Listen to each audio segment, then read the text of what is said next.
Nuwaska, a small town. Nestled amidst rolling hills and whispering willows, it was a place where time seemed to stand still.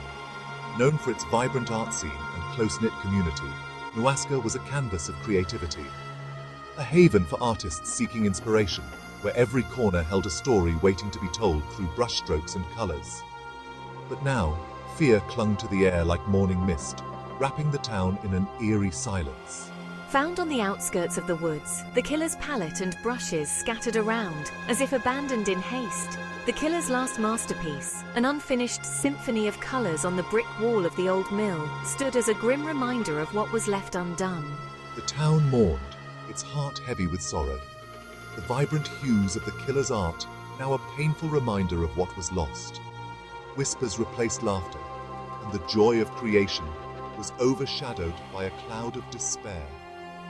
The once familiar streets now felt ominous, shadows lurking in every corner. A chill settled over Nuwaska, seeping into its very core, making the town feel colder than ever before. The warmth of the community, once its lifeblood, began to dwindle, leaving behind a void that was hard to fill. Fear, an unwelcome guest, had taken root, spreading its tendrils into every home and heart. The townsfolk, once open and welcoming, retreated behind closed doors. The fear was palpable, a living entity that thrived on their anxiety. It hung heavy in the air, a stifling presence that choked their laughter and silenced their songs, turning the once lively town into a ghost of its former self. The once vibrant town of Nuwaska was now holding its breath, waiting, dreading. What came next? The uncertainty was a heavy burden and the future seemed bleak. Days turned into weeks. The dread in Nuwaska intensified. Gone without a trace. My warmth, my laughter, the way I knew everyone's order by heart, all gone. The diner, usually bustling with activity, stood eerily silent. The aroma of freshly brewed coffee and sizzling bacon replaced by an unsettling emptiness. A sinister pattern emerging from the shadows. Was there a predator lurking in their midst? Someone preying on the heart and soul of Nuwaska? The police were baffled. No leads, no witnesses, no motive. The fear that had been simmering beneath the surface now erupted, consuming their lives, their thoughts, their very being. The once peaceful town of Nuwaska was now a breeding ground for paranoia and suspicion. The killer, hidden in the shadows, watched as the town's influencer documented her life online. Her perfectly curated feed, a stark contrast to the fear that gripped the town. I posted about pumpkin spice lattes and fall fashion, while fear gnawed at my insides. The dissonance between my online persona and the grim reality was jarring. My followers remained oblivious to the terror that lurked beneath the surface of my cheerful posts. They praised my style, my recipes, my seemingly perfect life, unaware of the darkness that had enveloped their idol's world. The weight of maintaining this facade, of pretending everything was normal, was crushing me. The fear seeped into her posts. Her captions, once bubbly and carefree, now held a hint of anxiety. Her followers, sensing a shift, bombarded her with questions. Barbie retreated further into herself, the pressure of maintaining her online persona becoming unbearable. The killer arrived in Nuwaska. Called in by the authorities, the killer possessed a quiet intensity, an aura that hinted at a keen intellect and an unwavering determination. Their reputation preceded them, a solver of unsolvable cases, a whisperer of secrets from the minds of monsters. Drawn to Rachel's unfinished mural, they felt a chill. The vibrant colors seemed to scream, a message hidden in plain sight. They studied the brushstrokes, the patterns, the unfinished figures. Each stroke, a clue. Each color, an emotion. The figure, with a piercing gaze and an unsettling air of secrecy, caught everyone's attention.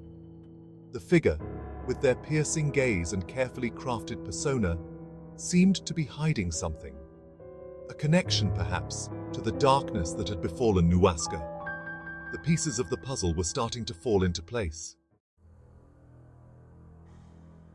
Victor's gallery, once a place of beauty and inspiration, now felt sinister. The walls, once adorned with vibrant art, now seemed to close in, casting long, eerie shadows. The paintings, once admired for their artistry, now seemed to whisper secrets, dark secrets, deadly secrets. Each brushstroke seemed to tell a story of despair and hidden truths.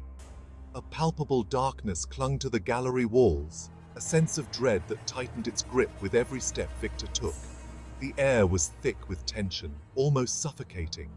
Victor's interactions were calculated, his movements precise. His eyes seemed to follow every shadow, his demeanor unsettling, his presence almost ghostly. The apprehension in the air was thick, conversations were hushed, and every creak of the floorboards seemed amplified in the silence. The townsfolk, once regular patrons, now avoided the gallery. The once bustling space was now eerily quiet, a ghost of its former self. Their fear, a reflection of the suspicion that now surrounded Victor. Whispers of his involvement in something sinister spread like wildfire. Victor sensed a connection. He knew that the gallery held more than just art. It held answers. Victor, the gallery, and the web of mystery and deceit. His life intertwined in a complex pattern. The threads of the mystery were beginning to weave a terrifying tapestry. Each clue, each whisper, added to the growing sense of dread.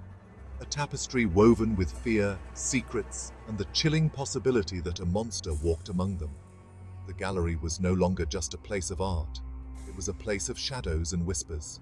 The gallery, it speaks in whispers, doesn't it? Each corner, each shadow seems to hold a secret. Secrets hidden in plain sight. The truth, obscured by layers of deception, awaited discovery. The art exhibition was Victor's magnum opus, a showcase of local talent, a celebration of art, or so it seemed. Victor, however, saw through the facade. The exhibition, a carefully orchestrated performance, a platform for Victor's twisted game. He studied each piece, each carefully chosen to manipulate, to taunt, to revel in his crimes. The art, once a source of joy and inspiration, had become Victor's twisted language. His victims, immortalized in his collection, their stories told through his eyes. A portrait, tucked away in a dark corner, caught Victor's eye. A woman, her features hauntingly familiar. Señorita. Her eyes, wide with terror, stared back at him, pleading for justice. This was Victor's confession, his sick and twisted trophy. Ah, Victor, do you see the beauty in their despair? Their stories captured forever. The gallery buzzed with anticipation, a hum of excitement filling the air.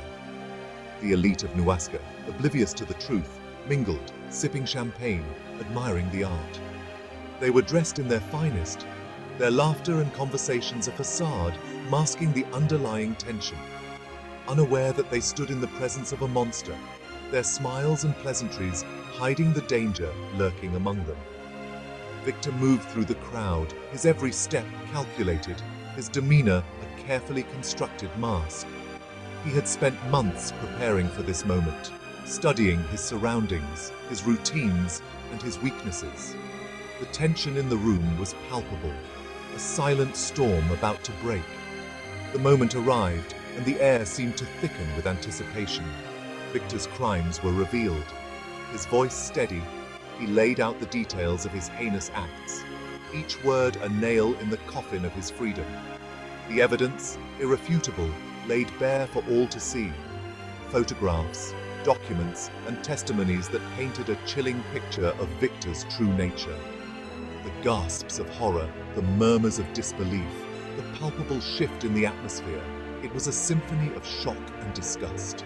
Panic erupted, the once elegant event descending into chaos. Victor lunged for the exit, a desperate attempt to escape justice. His face twisted in fear and desperation, he pushed through the crowd, his eyes wild with panic. But Victor's move was anticipated, his resolve unshaken. The police, alerted beforehand, moved in, apprehending Victor in a flurry of flashing lights and handcuffs. The gallery, once a place of beauty and culture, now a scene of justice being served. The sound of the gallery doors slamming shut echoed the finality of his capture. It was a sound that signaled the end of Victor's reign of terror. No, this can't be happening. You can't do this to me. Victor's voice, filled with desperation, echoed through the gallery. Justice had finally prevailed. The courtroom, a place of solemnity and order, now the stage for Victor's downfall. The monster that had haunted Nuwaska was now behind bars, his reign of terror brought to an end. The town could finally breathe a sigh of relief, knowing that justice had been served.